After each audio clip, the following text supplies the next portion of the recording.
你在哈佛是什么年代读的什么书？那是多少年前的事儿是的，我是1990年到1996年在哈佛的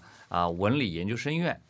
读的是化学的博士。那么我是1996年5月份就正式从哈佛毕业。川普总统第2任上之后，基本上和哈佛大学是一个对峙的状态啊，连续的多少事情啊，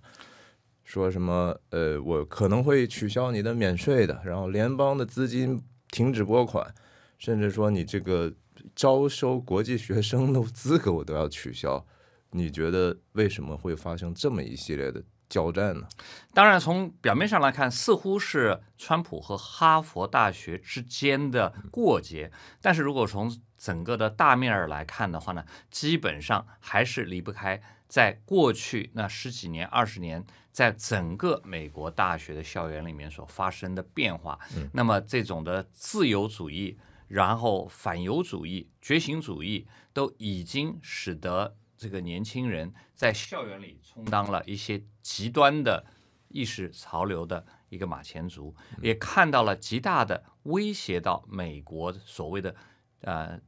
言论自由的这个权利，因为只要是不符合他们立场的这些言论就被封杀，讲这些话的人就必须得撤职或者是辞职。所以的话呢，在这样的一个情况下，当然在2024年川普他当选，也反映出人们对这种所谓的政治正确、觉醒主义的一种的厌烦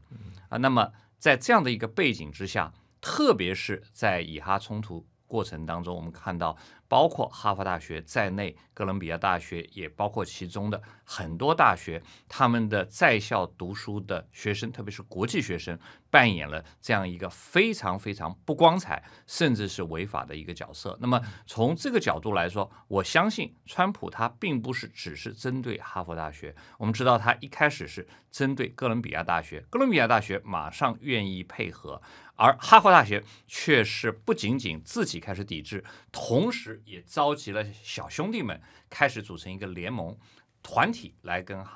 这个川普来对抗。那么因此的话，我们看到两边的冲突就不断的升级。比如说司法部要求哈佛大学提供在哈佛的国际学生他们的注册情况以及他们在校内的活动。那么我们知道哈佛大学的国际学生占所有学生的1/4强，那么可是哈佛大学居然只提供了3名同学的资讯，这不是简直就是对着干嘛？那么在这样的一个情况下，我们知道说在6月5号，那么川普就发布了新的总统令，他是要求在这个半年之内就禁止新招收的哈佛大学的国际学生持 F、M 和 J 签证来哈佛大学进行学习和研究。那这等于是又给哈佛大学的这个脖子上套了一套新的绞索。可是这个事情当然很多人，我相信，我不知道你们这些校友这种组织会不会聊起来这些东西，然后你们这些校友组织会不会能够观察到你们学校的变化呢？是有没有在谈论这个事儿，还是这只是说极少数一些人的想法呢？好，那其实呢，就是我本人是这个哈佛大学San Francisco 的这个校友会的成员，也是哈佛大学 Silicon Valley 校友会的成员。那我本人现在也参与哈佛大学这个 Harvard College， 也就是他们的这个本科高中生申请的时候呢，我是作为校友面试的成员之一，所以我可以感受到，那么在过去这几年我在参与的过程当中，哈佛大学对我们这些面试官的指示也发生了很多微妙的变化。有什么变化呢？具体比如说举个最简单的例子在对我们这些面试官每年的培训当中，他明令禁止我们在面试的当中询问这个申请人任何在学校的学习成绩和学术方面的表现。哇，那这个岂不就是其实川普在责备哈佛的时候就说，为什么那么多的学生他们的数学水平这么低，他都可以进入这些 STEM 领域，这不是很奇怪的事情吗？对，这是一方面。另一方面呢比如说我们看到很多的申请哈佛的学生，他们实际上你在跟他们谈他们的课外生活的时候，他们非常注重意识形态方面的东西。那你还记得曾经有一位被录取到斯坦福大学的新生，他在这个他写的 essay 上面就写的 Black Lives Matter, Black Lives Matter。那么他整个的那个文章就是充斥了这一句话。结果他被录取，也引起轰动。那我在这个面试的过程当中，我又碰到这样子的一个面试的高中生，那么申请人，那么他的引以为傲的就是呢，他在自己的高中呢就邀请了在我们旧金山湾区当地一位非常著名的马克思主义的活动家，一位女活动家来到学校来进行演讲。那么他觉得说这是他在高中学生当中最骄傲的一件事情，也认为因此哈佛大学必须要录取他。当然你可以听到，这就是完全就是希望，就是他今后进入到哈佛大学的校园里，他还希望能够进一步的用他在高中的这些的经历也好，信仰也好，来打引号丰富校园的多样化。所以你看，这时候哈佛大学这些最好的高等学院，当他们的一些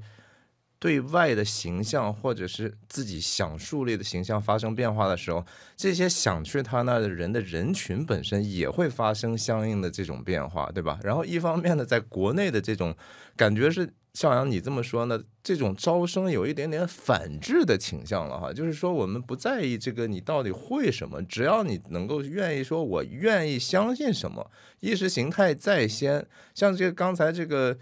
写 BLM 的话，那不就和文革时候什么张铁生交白卷有一点点像了？我只要有态度，就一切都是最重要的。那另一方面呢，对国际学生来讲，哈佛这些年我不知道有多大的变化，就是说这个对外国的，特别是权贵精英的这种，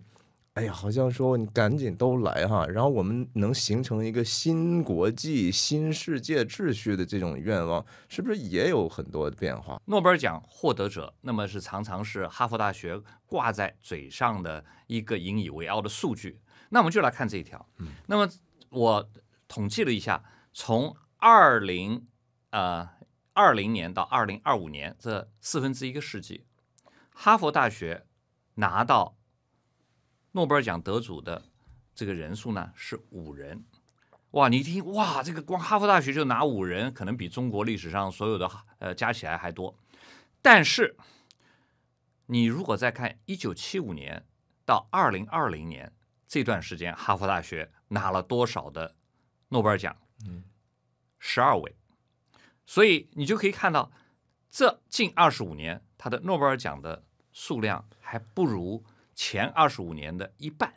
光是在我们化学系，我入学的时候，我们化学系就有3位正在任教的教授是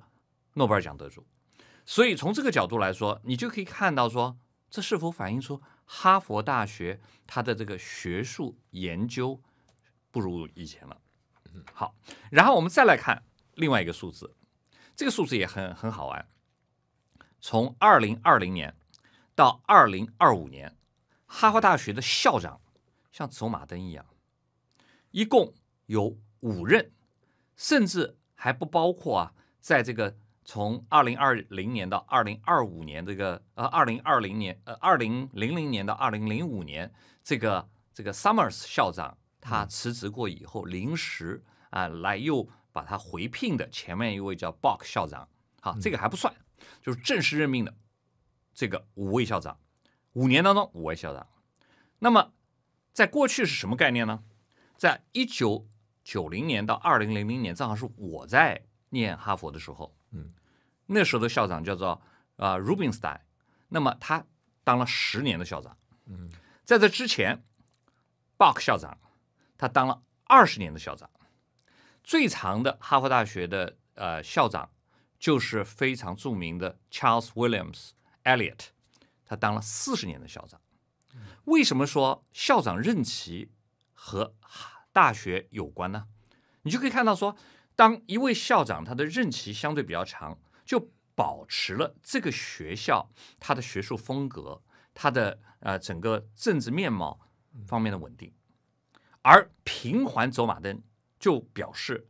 哈佛大学在这上面是风雨飘摇的。举个最简单的例子，2000年到2005年的那位校长叫 Summers， 他曾经当过美国的财政部长，他是一个经济学的教授。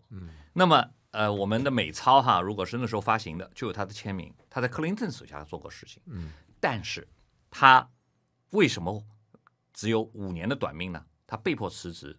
在他的任内，他讲过一句非常有争议的话，于是遭到极大的攻击，就是他认为在科学领域方面，男女生可能有先天的差异。哇，这个不得了，这个完全是政治不正确的讲话。最后，在教职工投票不信任票的这样子的前提下，他黯然就辞职离任了。好，然后我们再来看后面的这几位校长，那更是最有名的就是Claudine Gay 就是盖伊校长，他最短命，他是6个月。那么他在国会面前的作证，也是成为大家关注的焦点，就是在这个哈马斯发动恐怖袭击过以后，哈佛大学一共有10几个学生团体一起来发表声明，说这场的恐袭尽管是哈马斯对以色列的，但是以色列要负全责。之后在校园里面发动了一系列反犹的活动，以至于有很多的犹太学生现在在告哈佛。那么盖伊在国会当中他的讲法是说，这些的反犹的活动并不影响哈佛的或违反哈佛的行为准则，以至于后来他因为这个，他就6个月以后就辞职下台。那么现在正在任上的这位叫 Garber 校长，那么他实际上呢，因为他想要从过去的那个极端的立场呢往回偏一些，比如说 DEI 啊，比如说这个反犹主义啊，那么因此呢遭到学校里面左派势力的极大的攻击，说他是个骑墙派，说他是一个向川普政府妥协的人。但是呢，在川普的眼中呢，他又是一个眼中钉，是一个刺头。所以呢，在这样的一个情况下，你就可以看到说，从哈佛大学的校长的任期，你就知道哈佛大学已经不再是过去那样让别人认为是一个标杆，是一个引以为参考的一个世界领先的学术殿堂。大家公认的哈，或者用一个过简的一个标签，就是说哈佛那就是白左的一个典型的代表哈，甚至说温床。为什么你觉得大学，特别是像这样精英的大学，它会是一个几乎被左翼把持的一样的一个环境呢？是的，其实这个跟哈佛大学之所以以前那么成功和现在那么失败是有深刻的原因的。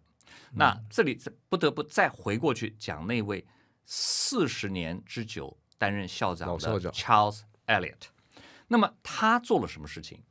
在他的任内，他就把哈佛大学从一个教学型的学校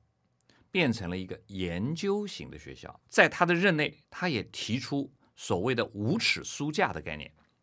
这个无耻书架是说每一个哈佛本科的毕业生都必须在毕业之前读满5尺高的这个经典著作，作为他的学识的储备。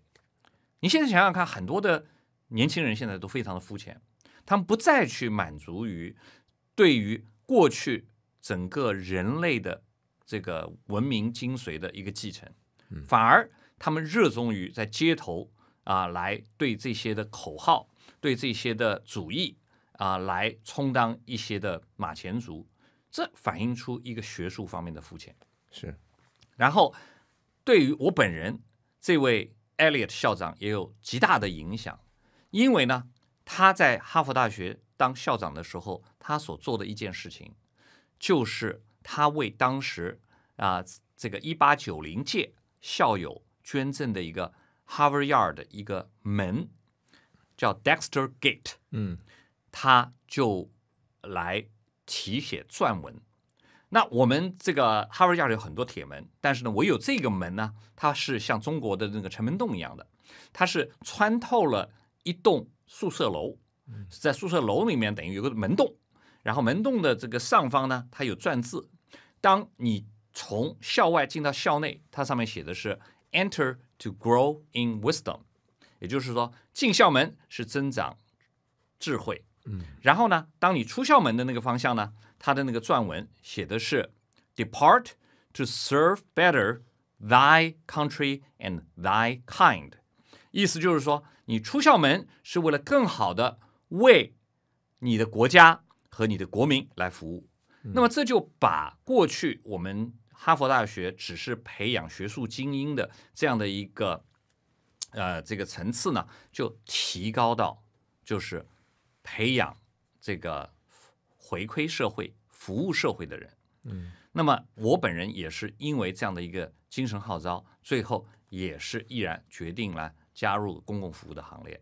那么这些本身来说都是哈佛过去好的东西，但是现在我看到的不是说你进哈佛是增长智慧，进哈佛是来做运动的，是从事那些的反犹挺拔的这些活动的。那么这些本身来说，不仅仅作为我从校友来看是一个非常痛心的事，更多的是我也感觉到是说，非得拨乱反正不可，否则这个100多年的几百年的殿堂哈，就会毁于一旦。但你刚才其实说，我觉得它新的这个变化，它既不是一个所谓搞研究的方向，它也不是一个所谓应用型的这种科学上的研究，它只是一个非常情绪化的表达。我就是说，我看到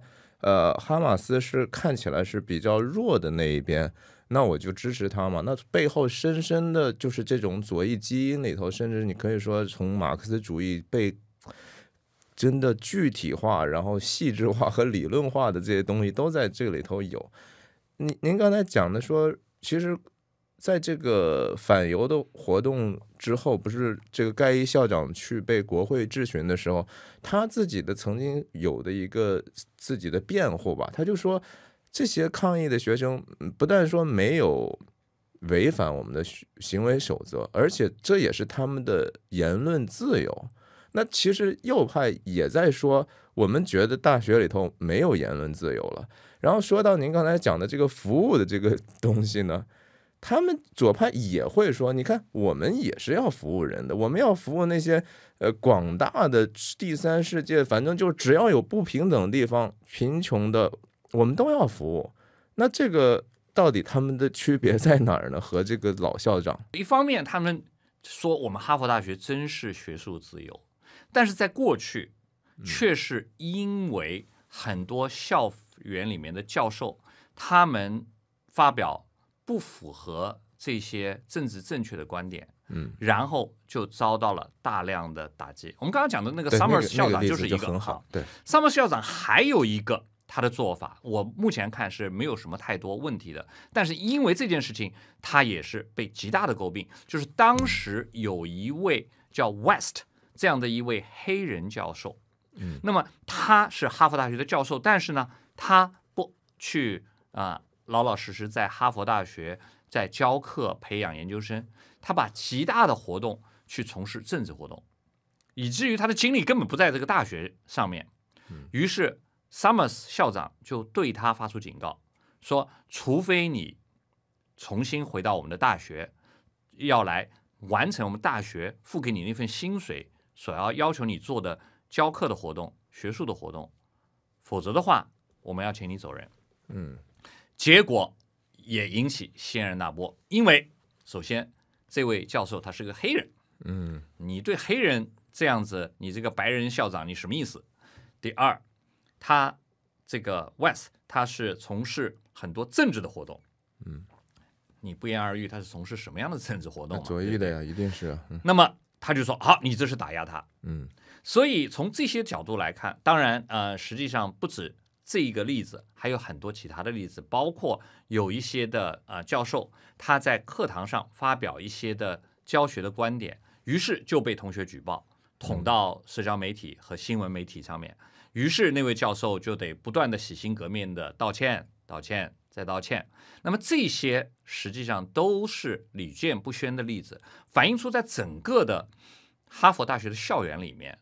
讲是讲学术自由，讲是讲你有这个言论自由的权利，但是只要你的言论不受所谓的校园主流的接纳的话，那么等待你的就是要么你道歉收回，要么你下台走人。那么这个本身来说，不是一个真正我们所应该看到的学术自由，也不应该是我们看到的或者我们要维护的言论自由。对，您刚才讲到，其实一个很重要的观点就是只要多数人，对吧？多数人起来觉得说，我能够搞出来足够大的动静，我就可以把一个我们的首长是吧，校长，我们觉得他不符合我们想象中这样一个理想的人选。其实这不就是一个本身民主的一个悖论嘛，对吧？就是当左翼当然就是说，我们就是要每个人都是平等的，我们的意见也都是平等，没有什么绝对的价值可以让我们就是说在这个思想上头有绝对的正确或者是好坏的区别，反正我们就靠人多就好了。所以这就最后表现出来一个感觉是多数人暴政的这样的一个情况。那你想，以前这个校长可以40年，在这个有一个很连贯的这个政策的时候，那民主人士当然会觉得说，这不是专制嘛，对吧？你凭什么一个人把持这么多年？可是有时候一个对的东西，好像还往往不是掌握在所谓的大众的这个群体里头的，是不是？没有错。其实这里面就牵涉到一个所谓的精英思维。因为他们已经习惯于，就是说进哈佛的都是精英，然后呢，这个精英当中呢，我们一定要保证这些精英是站在人类智慧和政治的金字塔上的最高端，以至于可以来指导小到国家的走向，大到世界的秩序。那么因此的话，从这个角度来说的话呢，就自己给自己有这样的一个光环以后呢，似乎自己内心膨胀了，就觉得说想要通过他能掌握的资源或者权利。那么当然有报道爆出来是说，哈佛不是一个大学，哈佛是一个公司。的确有一家公司叫做 Harvard Company， 那么它是专门来掌控超过400亿的这个哈佛基金会基金的，叫做 endowment 这个的投资。所以它可以完全通过和资本的勾兑来影响这个世界，这是第一个。第二个，肯尼迪学院，我们要这个现在大家因为这个关系就比较多了。这个蒋宇荣哈，那么这个大家都马上看到，因为蒋宇荣是这个肯尼迪学院的这个公共管理方面硕士，然后他代表毕业生在今年的毕业典礼上讲话，所以大家一下就注意到这个肯尼迪学院。那后来有人就挖出来的肯尼迪学院已经变成中共党校了。那么实际上呢，根据中国自己人说的对，而且呢，川普说呢，就是说哈佛大学就接受了中国来历不明的1.3亿美金的资金，所以这里面他也很难，就是说去划分说这些资金究竟多少是用于学术，多少是用于影响将来。因为很多肯尼迪政府学院毕业的人，他不仅仅是这些外国的元首，或者是外国的元首的子弟，或者是中国的红二代，那也有很多是进入到美国的议会来做这些的议员的助理。那我就知道这个我的朋友，他就是在肯尼迪学院毕业过以后，那么就在最近他才进到国会去当这个议员助理的。那么这是一个很大的一个趋向。那么这个假如说整个他的那个政治的倾向、政治的范围是已经被某一种的，而不是百花齐放，是某一种的政治意识和思潮所笼罩的话，那么你就可以想象，它源源输出的就是独一的影响。这正恰恰是反映出哈佛一方面说我们要多元化，但实际上它在学术上却是搞一言堂。很多人说高校里头主要是由这些行政的人，他们是政治色彩是最强的。那他们最后自己营造了这样的一种生态环境，同时认为自己有绝对的知识上的优势、道德上的优越感，他就要创造一个其实是维护他们自己这样的一个位置的这个体系和治理方法啊。这个东西我觉得也反映在美国的政治领域也差不多。可是川普这么去跟他对着干，你会觉得说哈佛首先是不是会真实的受到伤害，会有多大的伤害？其次，这个伤害是会让他们激发他们的斗志，让他们更加的抵抗这样的一个变化呢？还是说也可能会是一个积极的变化？按照之前所发布的，特别是针对中国留学生所讲到的，是否跟共产国家或者共产党有联系，或者他是否会威胁到国家安全，是否有任何发表在自己的这个社交媒体上的社交平台上的这些反美的言论，我相信他就是说他一方面是暂停，另一方面是审查，他不是说我永远就不允许了，但是呢，他只不过是说我要在这个上面呢多一步的审查，那么审查当然带来的是延缓，因为我最近才社交媒体上看到说，就是今年被哈佛大学录取的中国留学生，他去美国大使馆或者领事馆签证的时候，就不像过去一样，或者我当年签证的时候一样，马上就说祝贺你的签证通过了，而是自动就给你一个牌子扔出来，就是通知你说好，你的申请已经正式进入 AP 过程。 AP 过程就是 administrative processing，叫做行政处理过程。那么这行政处理实际上是个黑箱你也不知道它标准是什么它要多长时间才能通过。但是我相信呢，就是说川普他当然没有办法作为一个国家的总统去直接命令一个私立的大学他要怎么样去聘用教授，他要怎么样去开除教授，他要怎么样去举办任何的研讨会，他没有办法在这些细的方面，他只能在粗的方面说，我可以通过给你一些压力，让你跟我达成某种形式的一种的共识，以至于呢，你在做法上你就不再像过去那样的极端。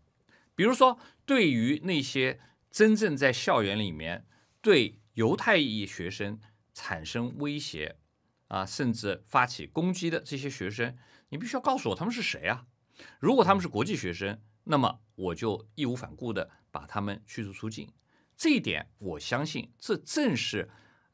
川普首先要达到的目的，也是美国司法部冠冕堂皇首先要达到的目的。我当然相信川普他希望从哈佛大学作为代表开始，整个美国的学术界高教界就不再成为这种极端思潮的温床，或者是培养煽动新一代拿着这个莫洛托夫燃烧瓶去上街制造恐怖袭击的这样子的一个温床。那么我知道这是他最后的一个希望所看到的。从我自己的哈佛大学校友来看，我也觉得说哈佛大学至少应该回到过去那种鼓励学术研究，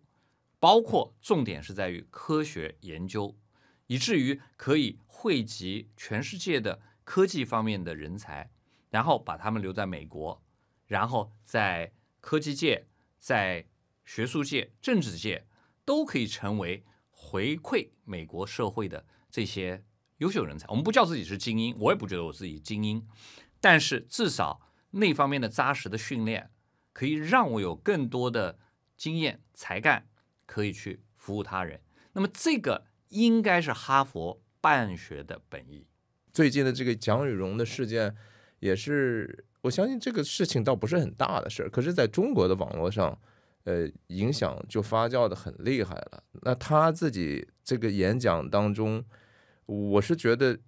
听起来就像好像60、70年代那个时候越战反战的时候那些摇滚歌手说的话，和约翰列侬那样一样。想象一下没有国家，想象一下没有宗教，想象一下所有的人，我们就为今日而活。你想蒋雨蓉说那几句话，什么只要有一个女生还没有用上卫生棉的话，我就觉得这是我的羞辱，什么对不？只要有一个男孩因为不是他挑起的战争而死亡的话，我就没有和平。但是我不觉得说年轻人说这样的话其实特别的过分哈，我觉得年轻人可以有这样的理想，但是我很惊讶的是说，在为什么要选出来他去做这个演讲，然后在场的人对这个演讲抱以一个其实还蛮热烈的反应，这个你觉得看出来什么问题没有？好，首先第一条我插一句话，就是你刚刚讲说，在这个国内的这个互联网造成很大的轰动哈，很多人去评论哈，那结果呢，这个我们有一位这个也是算相对比较有名的脱口秀的这个从美国去的叫做黄西啊，黄西，他就发表了一个言论，他就说，哎呀，这个你们都不要去评论这个蒋雨蓉，蒋雨蓉她肯定没有背景，你想真正有背景的人，他能允许你们全网去评论他、攻击他吗？你早就封网了嘛，早就封号了嘛，听起来有点道理，早就关闭这个评论区了嘛。那么这就反映出一个什么的观点呢？就是说，实际上一方面对于权贵方面的影响，甚至是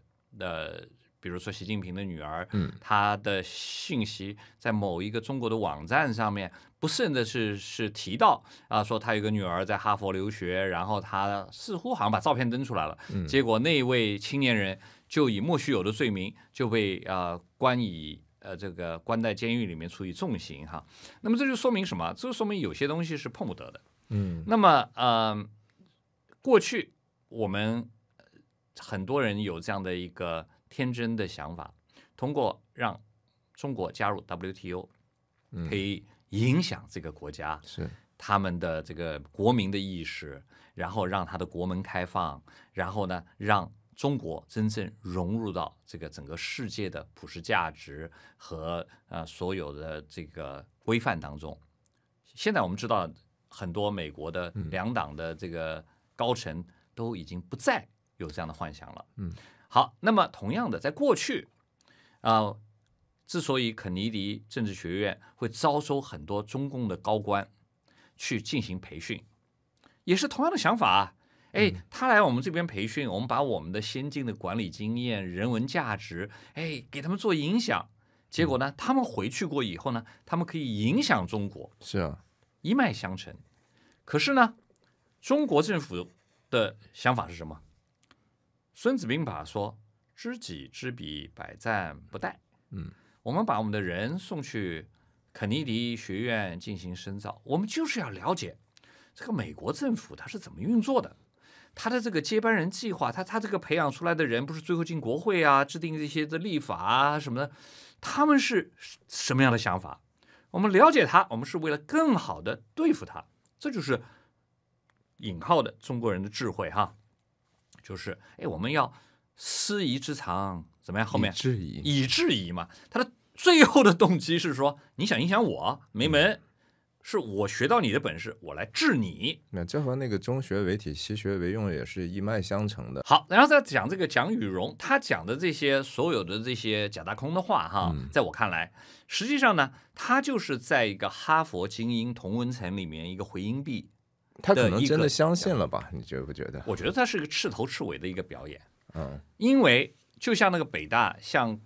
克林顿提问题的那个女学生，最后到美国留学还嫁给美国的白人一样，这些人他自己相不相信，其实需要通过他毕业以后他的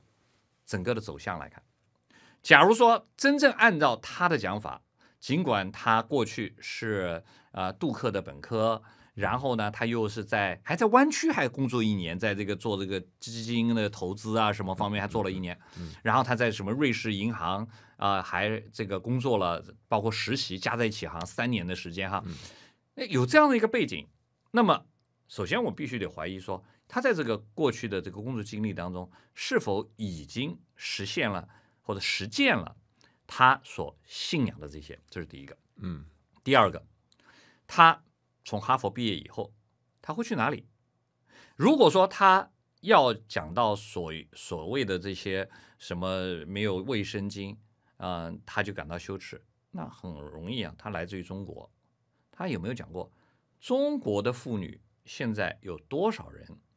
买不起卫生巾？还别说那个，还有铁链女这样的事情，还有铁链女。当然，我们就看过去我们看到报道，中国的这个卫生巾出了丑闻，就叫黑心棉嘛，就是他们用的这个材料是非常不卫生的材料，去拿去做这个卫生棉。那它发生了吗？没有发生。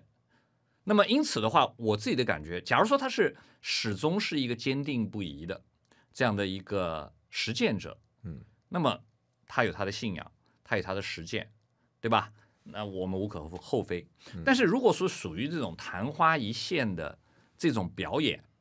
那我不觉得他本人也好，或者对哈佛的影响也好，对这世界的影响也好，有什么影响？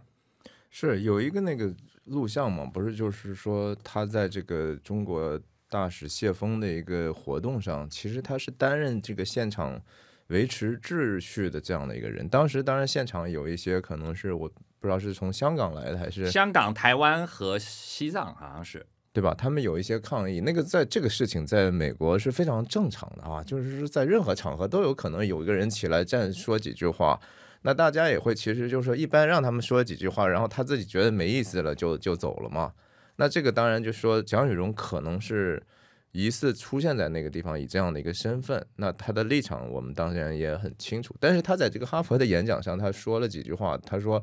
比如说敌人也是人呐，我们也要看重他的 humanity 啊，对吧？这个话当然就是也是被这个墙外的人就开始嘲笑，所以蒋雨荣的这个演讲呢，就在中国特别不招待见，大家是因为出于对一个所谓中国的特权阶级的一种厌恶和嫉妒恨，对吧？就是然后也觉得，但是在西方呢，其实我相信华人对这个事情普遍也觉得还挺，至少不会很欣赏太多。对，其实呢，他这个就是属于何不食肉糜的这种讲法。那么当然，他还提到一个人类命运共同体的类似的概念。这个不禁让我们想起哈，他是那意思吗？他是回应习主席那个吗？我觉得用词方面是一脉相承的。当然你说是不是习主席给他写的稿子，这个我那敢说肯定不是。那么这也反映出，就是哈佛从过去那么样一位从这个学术上、科研上的一个领头羊，变成这种假大空的东西。这群人他们自以为自己是精英，然后呢又在那里彼此这个相连相吸，然后讲的话只有在他们的这个里面可以造成反响。可是没有任何的可以用于，比如说改变美国现在的情况，是也没有办法用到中国去改变中国现在的情况。比如说他刚刚讲了说这个所谓的战争啊，有一个小男孩的死亡。那么首先俄乌战争也好，这个以色列和哈马斯之间的战争也好，请问这后面是不是你只是一个泛泛的说我要维持和平我就能够达成的呢？用爱发电嘛，就是。那么这些就是一个根本不接地气的一个东西，这个也是广大这个网民对他反感的地方。我觉得人们反感他主要是说是他是一个伪善，就是他这个善是非常非常表面化，而且和他相信的可能完全不一样，对吧？然后他自己做的事情，比如说我们也知道很多美国这种常青藤的学校，他们有很多去世界各地去看一看，什么坦桑尼亚，他自己也去的是蒙古嘛，对吧？他在演讲里说，他还说什么坦桑尼亚的同学还给他打电话，什么中国的洗衣机不会用啊什么的。就是你们出去之后，连自己这种捷径的事情，首先不能自理，对吧？其次呢，其实你对捷径要求可能比人家在地的环境要高多了。你们去可能谁知道坐的是什么头等舱还是商务舱的飞机去的？你们去的那些花的那些钱，说实话，你把那钱直接捐给本地，可能帮助还稍微更大一点。我在哈佛的时候，我们在波士顿流传的一个笑话。这个笑话是说呢，有3个学校，一个叫做哈佛，一个叫做 MIT， 一个叫做波士顿大学。是。那么如果你到一个杂货店，你买了东西，然后呢，你这个老板给你一个账单，那你看不出来这个账单里面那些对物品的描述呢，那么这一定是 MIT 来的。如果呢你算不清账，不知道这个加减乘除的话呢，这一定是哈佛来的。如果说你2个都看不懂，那一定是波士顿大学来的。那么这当然是个笑话。但是从现在来看，的确在已经披露的讯息来看，哈佛大学为那些他们招进来的学生数学程度很低，特别开始补课，似乎又印证了我那个90年代的笑话。那从这点来看，就知道说他们所热衷的都是一些的理念，可是他们没有办法提供实际的服务，这就是哈佛大学的悲剧。邵阳，你也许可以稍微分享一些其实哈佛大学的一些简史吧，对吧？就是我们现在很明显的看到，这个它已经成为一个浮在空中的块，是吧？已经跟这个它原来孕育它的土地感觉没什么关系了，因为人家创立的时候那个根本就不可能想这些问题，人家就首先农业，对吧？然后军事，我们怎么能够保护自己，怎么能够提供一个基本的东西，然后他有崇拜上帝的这样的一个朴素的观念。甚至我知道哈佛大学的一个校徽上是 Veritas， 我不知道我的发音对不对，应该意思就是真理嘛，对不对？那怎么去理解它这个依附的真理是什么？它的这个基础本来应该是什么的问题呢？好的，其实谈到哈佛我又要谈起来，就是你所讲的，就是去哈佛校园看到的那个哈佛铜像。哈佛铜像的下面呢，实际上是有3个这个谎言书是吧？那么实际上呢，这个首先他把John Harvard约翰哈佛呢定为这个哈佛大学的创立者，这是错的。其实在1636年呢，马萨诸塞州为了培养教会的牧师，所以呢他们就成立了一个学院，叫做 The New College 新学院。那么等到1838年的时候呢，哈佛他在遗嘱当中呢，把他的一半的这个书和他的几百英镑的这个财富就捐给了哈佛大学。所以的话呢，这个雕像下面写的是哈佛是1638年建校的，这是错误的，只不过是在那个时候从 New College 新学院改成了哈佛大学。那么第3个就是那个本人并不是哈佛的脸，他实际上是给那个林肯纪念馆那个林肯雕像的那个设计者用了当时的一个国会议员的脸，比较帅是吧？比较帅，就把它放上去了。好，那么当然1636年是什么概念？就是崇祯皇帝吊死在煤山上的那一年，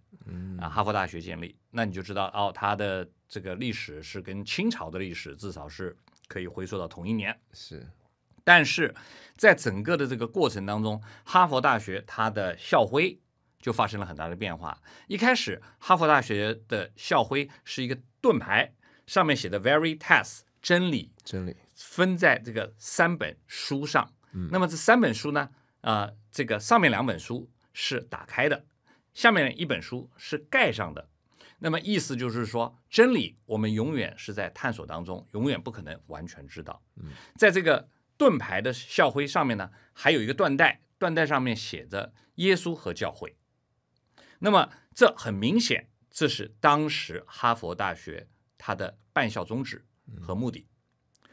他所寻求的真理就是寻求上帝向人启示的真理，而这个真理永远因为是上帝是启示者，我们不可能完全了解真理的全部，所以有一本书是盖着的。曾几何时，哈佛大学的校徽就变了。首先把哈佛大学校徽上的那个缎带，耶稣和教会就拿掉了。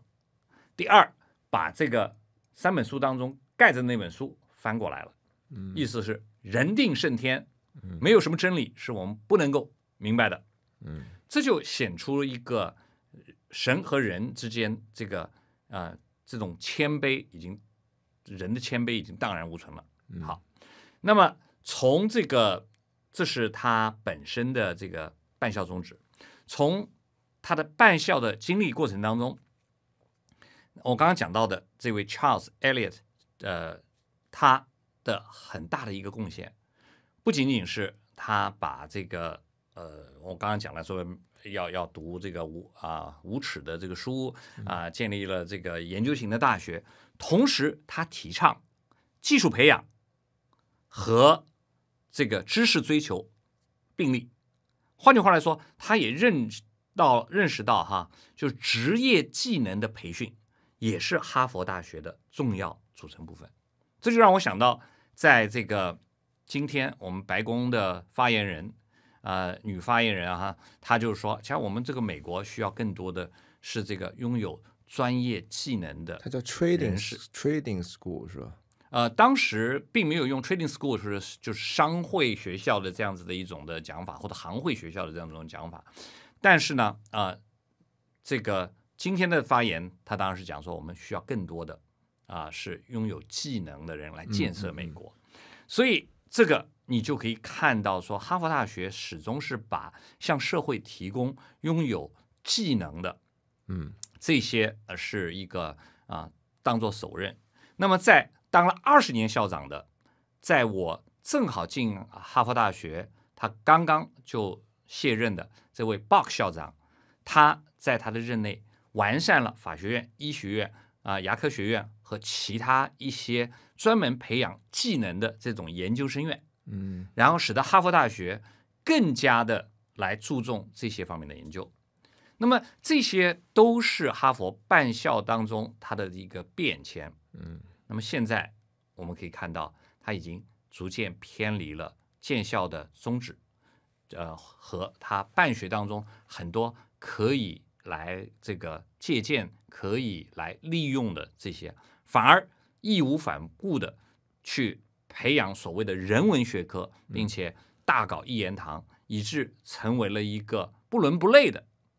这样的一个学校。我觉得这个还是回溯到您刚才讲的这个走廊的这个另外一侧，就是你学了之后是要干什么，对吧？进去的时候你学的这个知识其实也是一个不完整的知识，就像昔日的那个校徽上所启示的那个样子，没有什么所谓的你从必然王国就轻易能够到达自由王国那一天，可能人类即使到最后终结的时候，也不可能知晓所有宇宙的真相。而且这个真相本身 veritas， 我相信不只是指的是一个知识或者是纯粹的理性。我们看到从哈佛的这个例子上就来说，他不能够真正的服务于其他人，但他最后出去的其实是要去用自己的牺牲和服务去把自己这个东西给出去。那我觉得哈佛大学现在感觉就是说，他能揽来很多的资源，对吧？政府也给他很多的资助，像这些年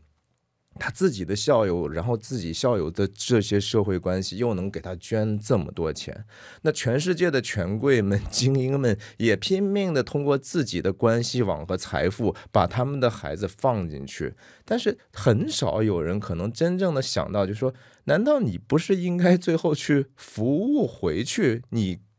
当时 support 你的这些来源吗？从政府来讲，那就是你的纳税人呐。美国这么多人，他们很多人还其实是连自己的未来的生活还不知道应该做什么的，因为你把工作也都运走了， right？ 空心化了。你光有这样的象牙塔的知识，然后连美国制造自己想做什么你都找不到足够多的技术工人，然后同时你说这些就是获得巨大财富的这些社会的实质的精英，对吧？他们还是可能更多的是我华尔街，我金融，我科技业，你就忘记了，其实你也是要吃饭的，你还有很多很多其他的需要，为什么不能让其他的人也去提高他们的生活？那从外国的这些，不管第三世界国家，特别是第三世界国家和这个像中国这样的新兴的共同体，